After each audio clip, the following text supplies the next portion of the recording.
बात आज के चैनल के कार्यक्रम टॉप 10 में आपका स्वागत है। इस कार्यक्रम में हम आपको देश दुनिया की 10 बड़ी खबरें बताएंगे। तो नजर डालते हैं अभी तक की 10 बड़ी खबरों पर। जम्मू के भगवती नगर यात्री निवास से आज तड़के उपराज्यपाल मनोज सिन्हा ने बालटाल और पहलगाम आधार शिविर के लिए जत्थों को रवाना किया है। पहले जत्थे में 4000 से 5000 श्रद्धालु के जाने की उम्मीद है। 3 जुलाई से अमरनाथ यात्रा शुरू हो जाएगी। 38 दिनों तक चलने वाली यह यात्रा 9 अगस्त को संपन्न होगी। 1 लाख के करीब सुरक्षा बलों के जवान कठुआ के लखनपुर से पवित्र गुफा तक तैनात किए गए हैं। अर्धसैनिक बलों की 600 कंपनियां तैनात की गई हैं। इनमें सबसे अधिक 350 कंपनियां सीआरपीएफ की हैं। डोनाल्ड ट्रंप ने भारत के साथ व्यापार समझौते पर कहा है कि अमेरिका बहुत कम टैरिफ पर समझौता कर लेगा। उन्होंने कहा कि यह अलग तरह की डील होगी।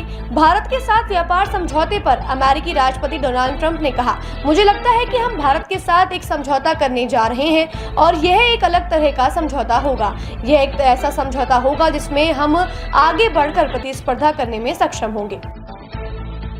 मोबाइल ऐप के माध्यम से बाइक को टैक्सी की तरह इस्तेमाल करने वाले ग्राहकों को बड़ी राहत की खबर मिली है। केंद्र सरकार ने बाइक टैक्सी को मंजूरी दे दी है। हालांकि राज्य सरकारों की मंजूरी भी जरूरी होगी। रैपिडो, उबर और ओला जैसी बाइक टैक्सी प्लेटफॉर्म के लिए ये बहुत बड़ी राहत की खबर है। कंपनियों ने इस फैसले का स्वागत किया है। सरकार ने 1 जुलाई को मोटर वाहन एग्रीगेटर दिशा निर्देश 2025 जारी किए हैं, जिनमें निजी गैर परिवहन बाइक को यात्री सेवा के लिए उपयोग करने की अनुमति दी गई है। दिशा निर्देश में कहा गया है कि इस पहल से न केवल ट्रैफिक जाम और प्रदूषण को कम करने में मदद मिलेगी, बल्कि लोगों को सस्ता वाहन विकल्प भी उपलब्ध होगा।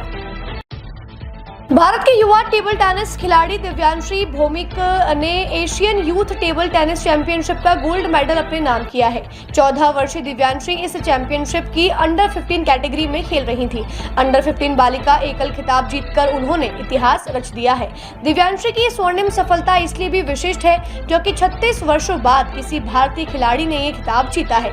गोल्ड मेडल मैच में दिव्यांशी ने चीन के झू छिहो को 4-2 से हराया है। भारत के युवा सनसनी ने 3 चीनी खिलाड़ियों को धूल चटाई है। भारत ने इसी कड़ी प्रतियोगिता में 1 स्वर्ण, 1 रजत और 2 कांस्य पदक अपने नाम किया है।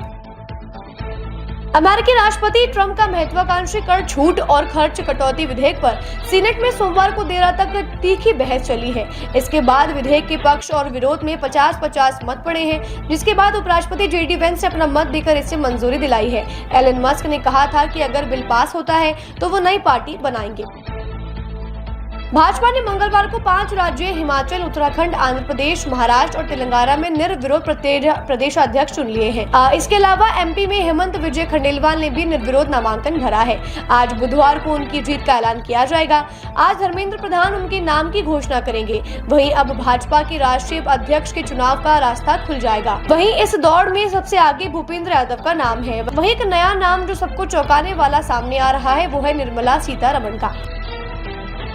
तिब्बती बौद्धों के आध्यात्मिक प्रमुख दलाई लामा आज बुधवार 3 जून को अपने पुनर्जन्म को लेकर ऐलान कर सकते हैं। यानी अगर दलाई लामा कौन होगा या वो कैसे चुना जाएगा, इसका ऐलान कर सकते हैं। दलाई लामा आज बुधवार सुबह 11 सीनियर बौद्ध भिक्षुओं से मुलाकात करेंगे, जिसमें तिब्बती बौद्धों के आध्यात्मिक प्रमुख के रूप में अगले दलाई लामा के बारे में संभवत बात की जाएगी। इस बैठक के बाद दलाई लामा लिखित बयान जारी करेंगे। मौजूदा दलाई लामा असल नाम तेंजिन ग्यात्सो 14वें दलाई लामा है और वे रविवार को 90 वर्ष के हो जाएंगे।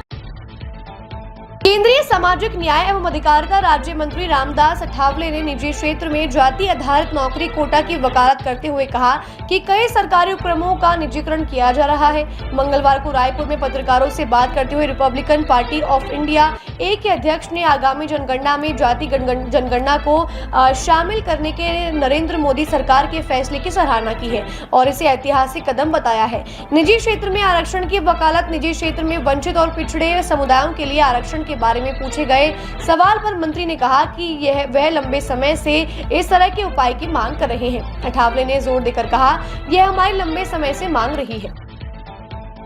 अमेरिका में एक बार फिर इस्कॉन मंदिर को निशाना बनाया गया है। जानकारी के अनुसार यूटा के स्पेनिश फोर्क में स्थित इस्कॉन श्री श्री राधा कृष्ण मंदिर पर हमला किया गया है। हमलावरों ने 2 दर्जन से अधिक गोलियां चलाई, जिसके कारण मंदिर को काफी क्षति हुई है। इस्कॉन के अनुसार रात के समय मंदिर की इमारत और आसपास की संपत्ति पर 20 से 30 गोलियां चलाई गई हैं, जबकि भक्त और मेहमान अंदर थे। इस घटना के परिणाम स्वरूप हजारों डॉलर का नुकसान हुआ। सैन फ्रांसिस्को में भारत के महावाणिज्य दूतावास ने हमले की निंदा करते हुए समुदाय के साथ एकजुटता व्यक्त की और त्वरित कार्यवाही का आग्रह किया।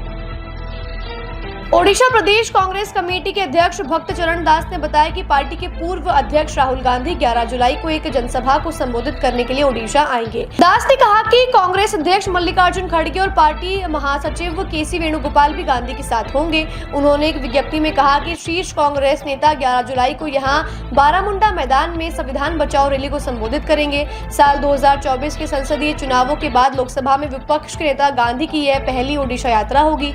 ओडिशा कांग्रेस ने राहुल की यात्रा की तैयारियों को लेकर दिशा निर्देश जारी कर दिए हैं।